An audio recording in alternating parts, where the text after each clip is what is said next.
better than you, and you know Dr. C now.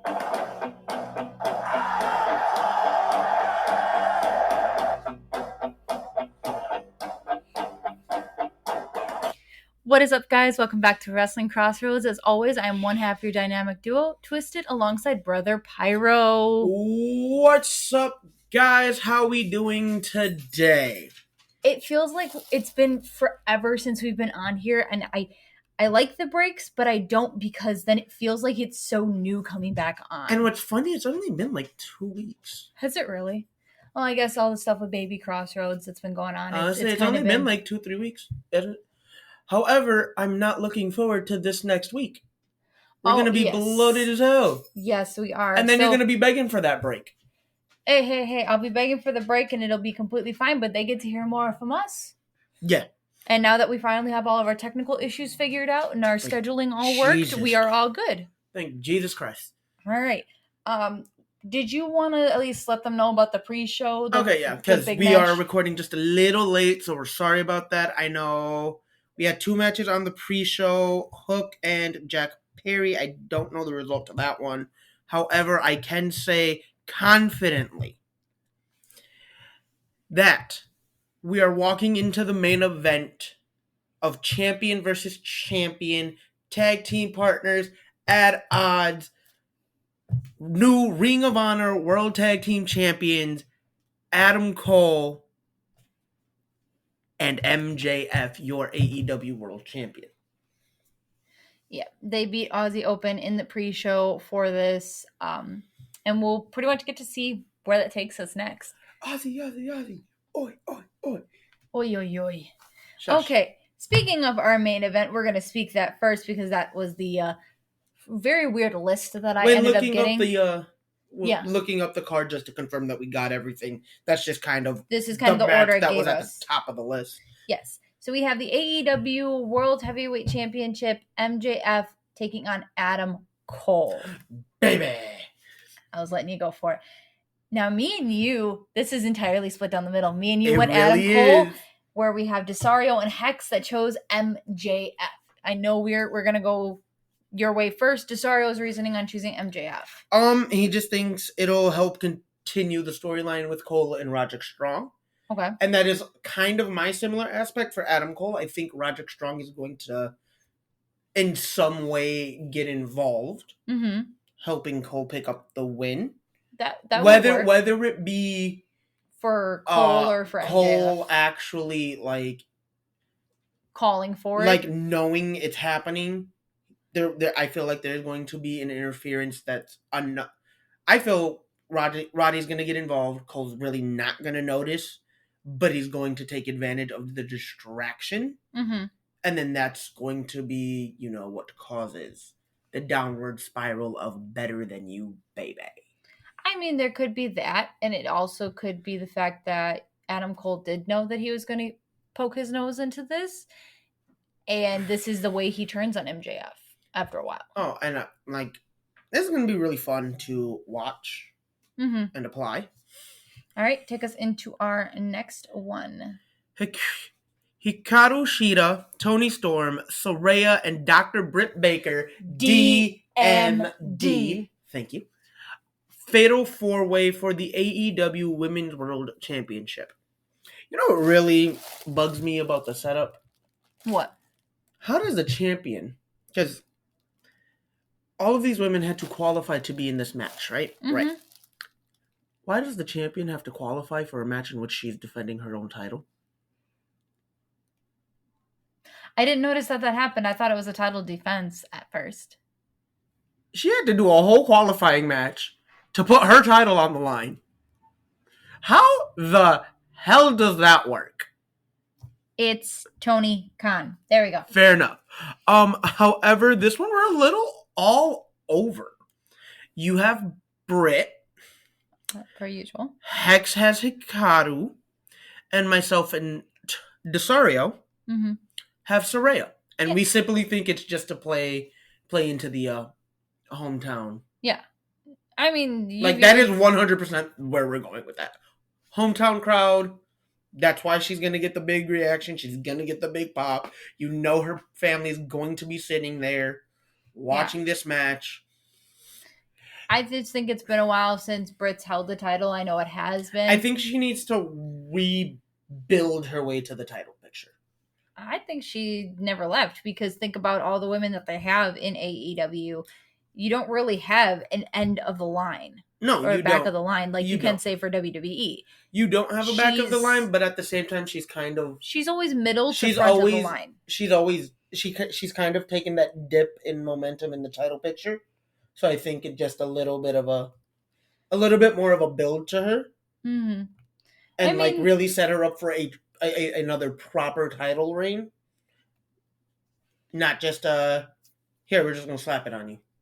I mean, I wouldn't be mad if they just slapped it on her. I mean, I'm not going to be mad because I love, how much I love my Brit.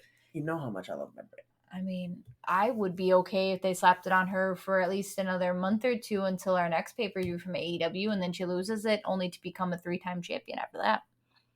But anyway. Coming up next, we have the AEW World Tag Team Championship. FTR takes on the Young Bucks. You and Desario have chosen Young Bucks, whereas me and Hex went for my favorite tag team ever, FTR. Yeah. I don't think they're going to drop it. I really don't. Even with all the issues behind the scenes. I was going to say with the backstage issues, I think that's what it is, especially because... And here's why... Again, like just the legality issues. Mm-hmm. I think this gives, Cash a chance to, just focus up on that. So I think they're going to drop the titles, disappear from TV for about a month or two because he's got the court case coming up soon. Mm-hmm. It gives them time to focus on that, and then they come back stronger than ever. Is that Desario's prediction as well? Yeah. Reasoning? Okay. Legal. The legality. Okay. Cash Wheeler kind of getting himself in trouble. Alrighty. Stadium Stampede. Bring us into it. Stadium Stampede, Eddie Kingston, The Best Friends, and Penta El Zero Miedo. That man has had more name changes than Big Show's had heel and face turns, by the way. Taking on Blackpool Combat Club members John Moxley, Claudio Castagnoli. I cannot speak today. What is my issue? This is you every time we record. Not every time. And this is why we say we do this live. And Wheeler Yuta. Plus, as revealed on Dynamite this past week, Santana and Ortiz. I don't know how Santana and Ortiz wound themselves on the opposite end of Eddie Kingston. Some kind of explanation would be nice. Maybe we'll get that next week. Don't know how we got to this point. It was supposed to be 6v6. It is now dropped to 5v5 because on Dynamite, the Blackpool Combat Club attacked Rey Fenix with a crowbar, injuring him and taking him out for this match, unfortunately. So, the majority of us have the Blackpool Combat Club. Madam, why are you picking Eddie Kingston and friends? Because I want to see if we get back on the roll of you calling Eddie Kingston matches, right? Yes. Because I think the last pay-per-view you called him to lose. He ended up taking the win. Yep. And that is the only one you've gotten wrong since we have been doing this. I know, and I've called every single Eddie Kingston match correct up until then. So I want to see if I'm really his good luck charm or not, because that's what you keep pushing me with. So we're going to see. We're going to see today. So if he loses, when he loses, because my prediction is that he wins, when he loses, we can officially say that my streak is broken. It wasn't a one-time fluke. Nah, because then I'm just going to chalk it up to coincidence. Okay, well, 3 times do that, because I'll do it a third time. 3 times? Three times will change the demographic. Alrighty, then. So, you have, obviously, Blackpool Combat Club for reasons being... what? As a group, they kind of need the win right now. Touche. Myself and Desario both have come to the conclusion, as individuals, good, great, grand, wonderful, but they kind of need the win as a group. Remember, they did lose that the last time they were together as a group with blood and guts. And how do you make John Moxley lose a match like that? Right. A match that is specifically set up for John Moxley. You make John Moxley lose. And the man lost. Wasn't it him that was pinned? Or tapped or submitted or something? No, it was him, Yuta. though. Okay, I was It was Yuta, but still, the point is No, I think he called it. He ended it because of Yuta. As individuals, they're all good. Great, grand, wonderful, fantastic, phenomenal. As a group, however, get your shit together. Agreed. Alrighty, next up, I'm going to need some help with these names. We have Kenny Omega, Hangman Page, and Kota Ibushi. Ibushi. Versus Konosuke Takeshita. Oh, Takeshita. Okay. And Switchblade Adam, Takeshita. Jay White and Juice Robinson. I can't talk because you're messing me up. I got some of your blah. Lord have mercy. No. We'll blame that on Mom Brain. Yeah, we can do that. I mean, I haven't spoken. You have a valid excuse. You work in a kitchen. Which is exactly why I should know how to speak. Maybe not read, but speak. Anyway, come on. I can't with you. This is why we just banter. All right. You and Desario have chosen Bullet Club Gold, whereas me and Hex went Elite. I went Elite mainly for knowledge of knowing the people in the Elite. You know, Kenny Omega, Hangman Page. I've seen them fight before. I've seen them in matches, whereas Jay White and Juice Robinson I'm not as familiar with, and I will be 100% honest, and that's my reasoning for my choosing. Yours and Desario's. Well, or at least yours. We are, again, similar thought processes. Mm-hmm. We're both thinking that this will eventually lead to Jay White versus Omega. Tony Khan, if you're listening, please make it happen. Listens to this shit. I'm trying here, okay? Damn it, woman. All right. Take us into our next one. Probably the match I am most excited for. I am as well. Chris Jericho and Will Ospreay. Man, I would love for him to beat... Alright, so unanimous. Ospreay picks up the win on Jericho. One, because you're in England and you'd be stupid to book otherwise. Mm-hmm. And two, and Desario's other reasoning is, and I'm gonna read this straight from text. Okay. And I quote, Ospreay because he is possibly the best in the world at the moment. I want to point out, in the last month or so, he's beaten Okada in the G1 Climax. What other name did he just recently beat? Because I know... obviously. Yeah, no. He just beat another really big name, and right now it's drawing a blank, and I would love for him to go in and, be able to say he's beaten 3 of the best wrestlers in the world, quote unquote. Well, in such a short amount of time. Plus, again, it's England. Also, Jericho's band is supposed to perform tonight at All In. If that is not how Jericho is making his entrance, you have wasted our time. Agreed. Entirely agreed. Continue. I mean, I see Ospreay winning for the same reasoning. He's been doing great anytime that I see him in the ring. And, I mean, I have no other reasons as to why he shouldn't win this.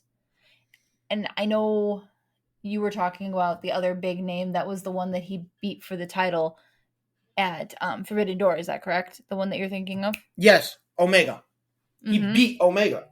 Yes. So to be able to say you beat Omega, Okada, and Jericho within a 2-month time span, that's big. That resume opens the door to anywhere. Also, to anybody in the wrestling world listening, he has stated that his contract with New Japan is up in like 2 months. Start your negotiation tactics. Agreed. Start coming up with a plan to get this man signed, because this man can go to any roster he's so damn chooses. And could you see him in WWE? Depends on who's in charge. Could you see him and would it work?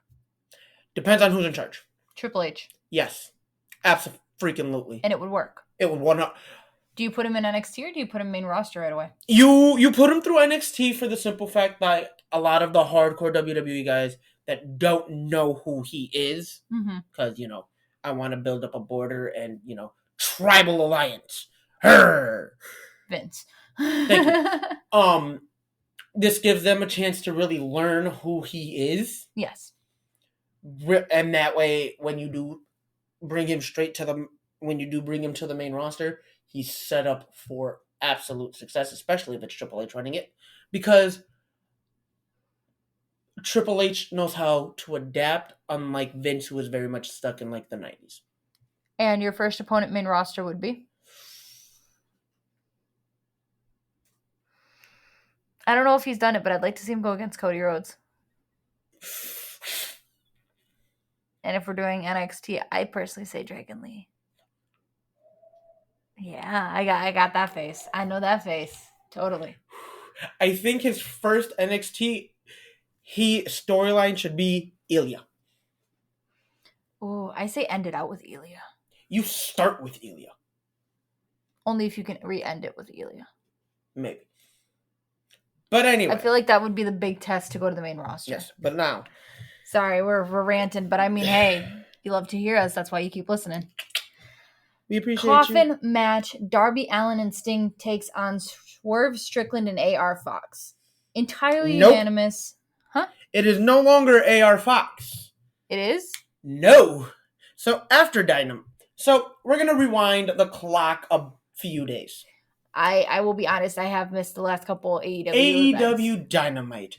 AR Fox teams with Swerve to take on Nick Wayne and Darby Allin. Eating the pin, AR Fox. Okay. He is then excommunicated from the Mogul Embassy. Replacing him, however, is the self-proclaimed TNT champion, Christian Cage. Oh. So it is Christian Cage and Swerve Strickland versus Sting and Darby in a tag team coffin match. Personally, I like the way they tied this in a little. I like this matchup just a little better. And your reasoning being obviously what's coming next week, I would assume. Yes. Sets up for next week. It'll help set up for All Out, plus the history between Christian and Sting. Yeah. Going back to Impact days. So, unanimous pick, obviously, Darby Allin and Sting to pick up the win. To absolutely nobody's surprise, because we always kind of favor Darby. Yes.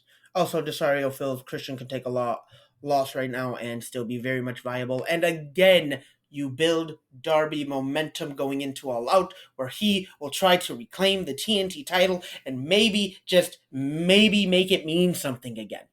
Please. This is supposed to be one of your 4 pillars. Let's do something with him. It's supposed to be a 4 pillar, and this is supposed to be a very important title. Let's do something. All right. Ending out our card. The joke that is CM Punk's title. The real, quote-unquote, world championship. Defended by CM Punk. Against Samoa Joe. Unanimous, because we all are on the same process of this man's inflated ass ego will not let him take the loss. CM Punk. Entirely. And the saddest thing is, I remember back, and we even made this comment before we went on air. I used to love CM Punk. I really did. I used to love him. He used to be an idol for me for wrestling. He used to be the reason I watched wrestling, him alongside his wife. I cannot stand the man anymore.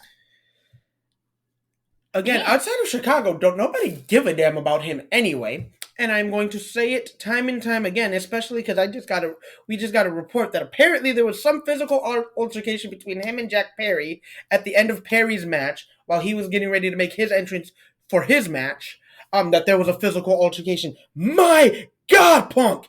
Get your head out of your ass! Locker room cancer. Thank you. Say it time and time again. Locker room cancer. And I have been...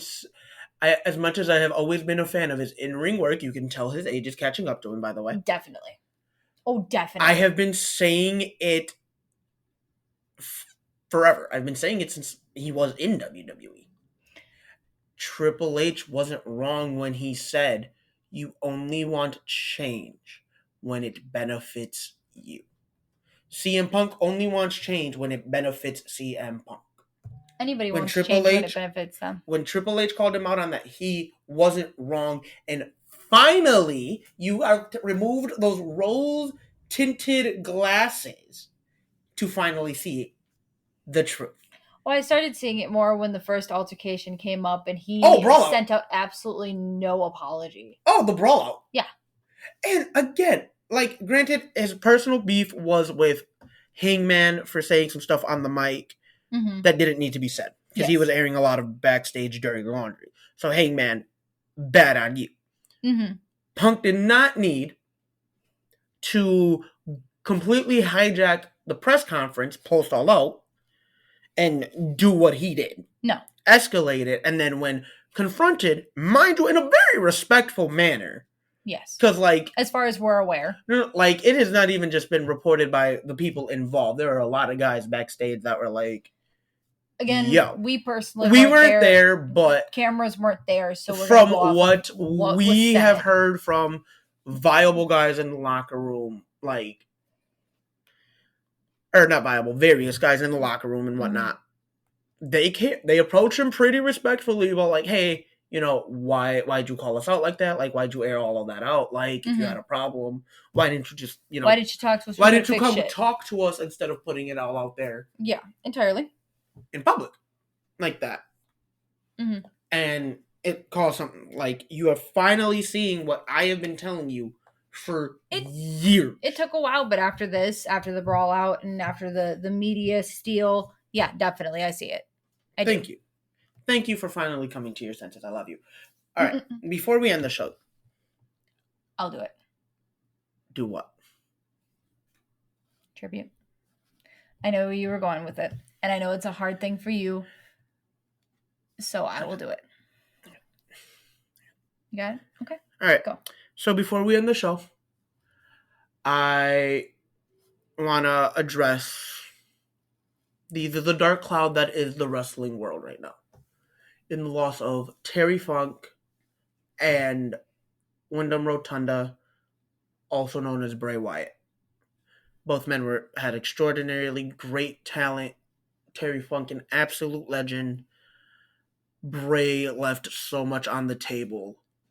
So I want to, you know, recognize that this happened.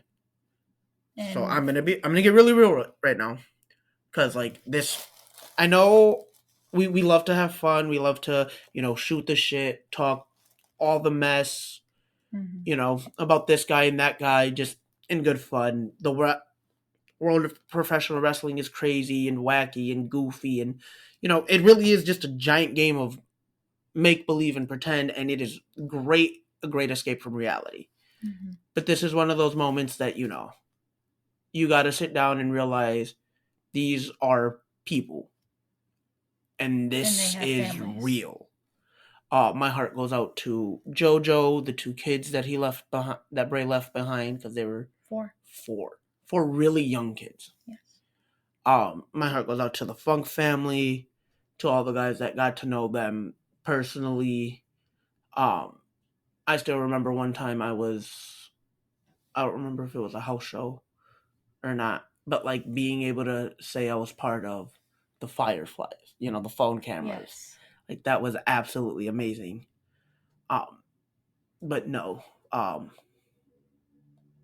those that are engaged in this, you know, tribal brand, show for show warfare, I know none of the big guys are, you know, listening to us, and this is more a shot at Tony Khan for this one. This make-believe war that we have going on between companies, this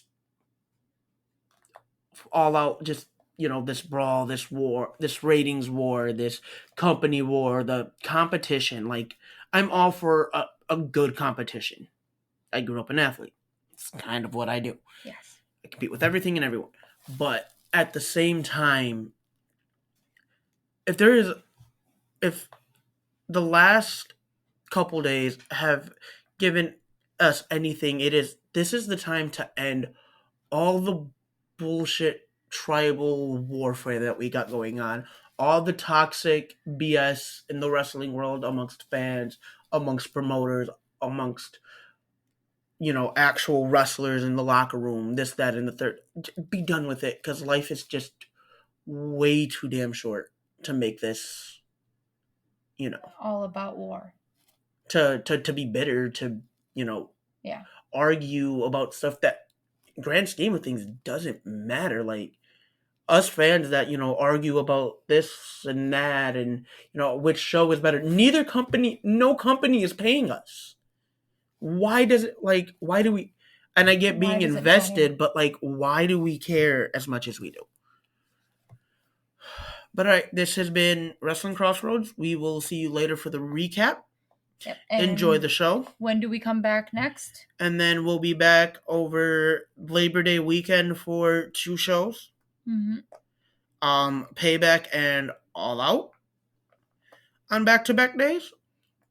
So we'll be slightly warned if Tony Khan doesn't get his head out of his ass and kind of squish his,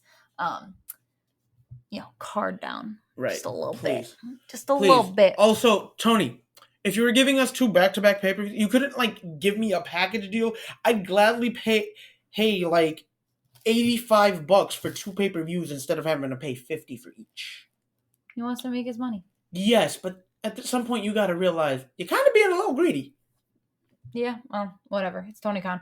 Yep. Anywho, we will see you guys later for our recap, and we will see you Labor Day weekend. Y'all enjoy the show. Later. See you.